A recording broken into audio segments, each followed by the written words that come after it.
Let's talk about the difference between what we feel in the heat of the moment and what we build over time. You see, people often confuse the intensity of physical intimacy with the presence of a real connection. It's understandable. Good sex is powerful. It can feel like everything. In those moments, walls fall away, and it almost tricks the mind into believing that all is well, that we are deeply connected, and that the relationship is solid. But that sensation, as vivid and consuming as it might be, is temporary. It's not the foundation. It's a spike, a surge, a spark, not the structure. Emotional intimacy, on the other hand, is subtle. It doesn't always arrive with fireworks. It takes time, honesty, and vulnerability. It's built through quiet conversations at 2 a.m., through seeing each other in unflattering light and staying anyway, through choosing to show up even when it's uncomfortable. That kind of closeness is what carries couples through the seasons of life that sex simply can't touch. Illness, loss, stress, disappointment, boredom. Those are the spaces where emotional bonds are either strengthened or exposed as fragile illusions.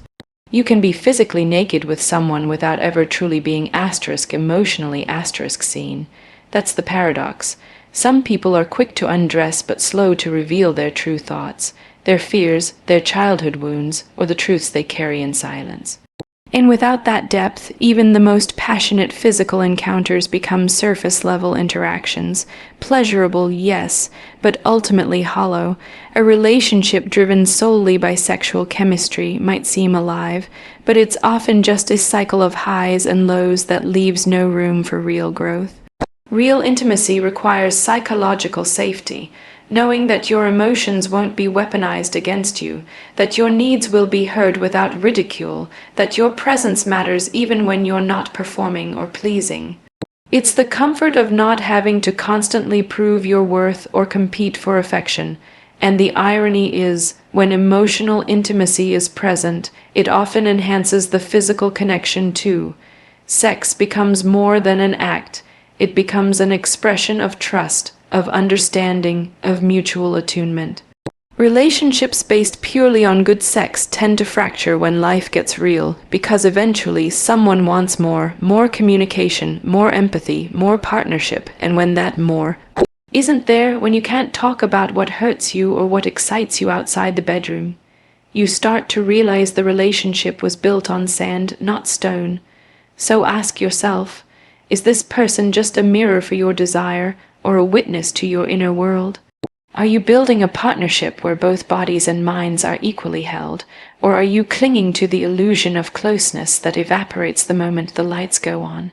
Sex may unlock the door to connection, but emotional intimacy decides whether you both walk through it or stay stranded on opposite sides. The goal isn't just to feel good together, but to be good together, even when the spark dims and life begins to ask for more than pleasure. That's when love either expands or exposes its limits. There's a strange irony in how often we mistake intensity for intimacy. The truth is, good sex doesn't just distract, it can actively distort our perception of reality.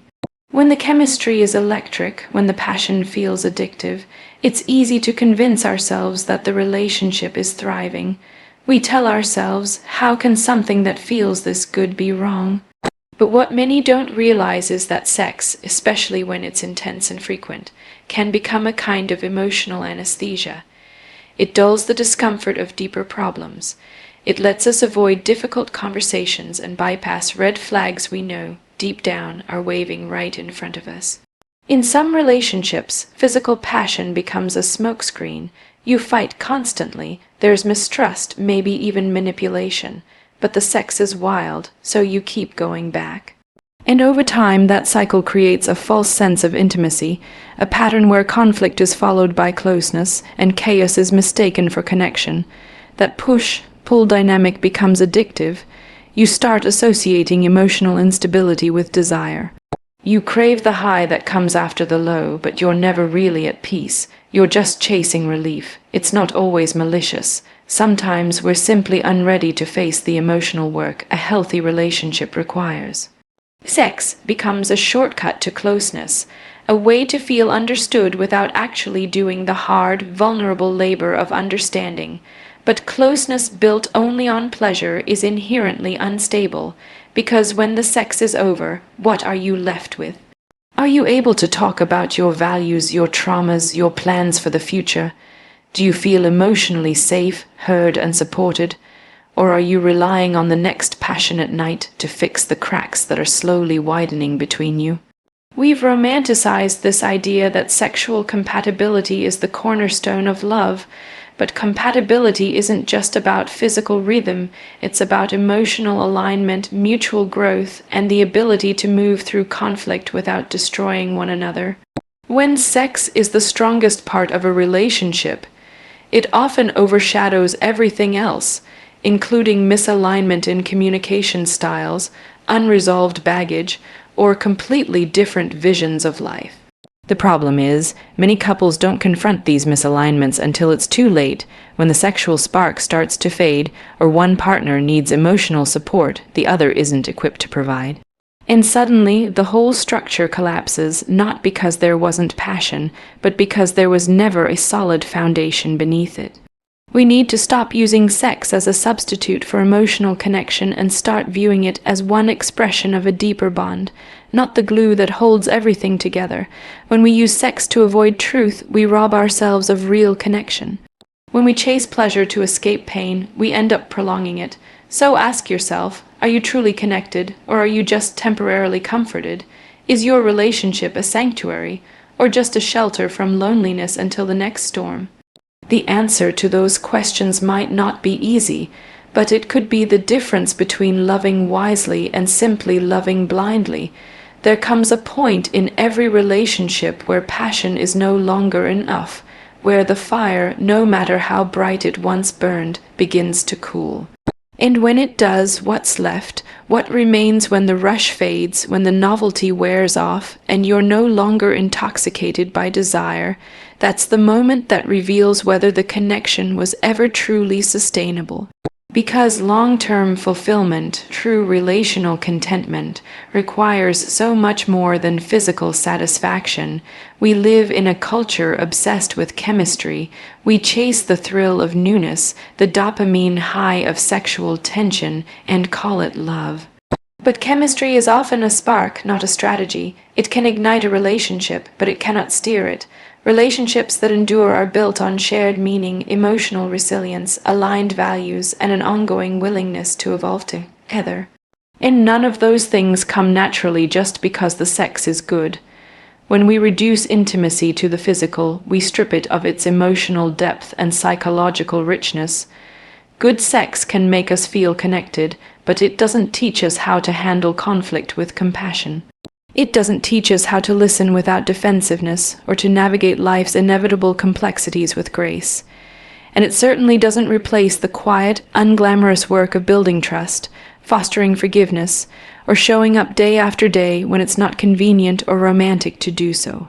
Real love shows up in how you fight, in how you support each other's growth, even when that growth pulls you into unfamiliar territory.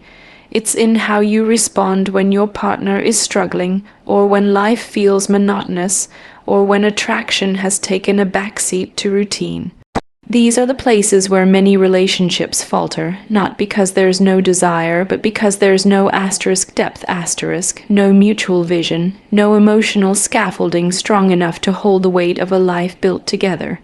And that's the paradox. Sex may feel like the most intimate thing you can share with someone, but without emotional alignment, it's not intimacy.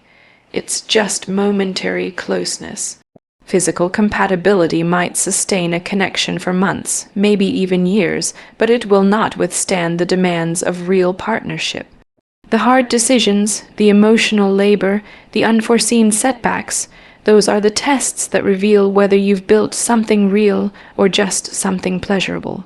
We have to stop treating sex as the ultimate measure of relational success and start valuing the things that make relationships truly last: communication, character, emotional maturity, shared ethics, and the ability to hold space for each other's imperfections.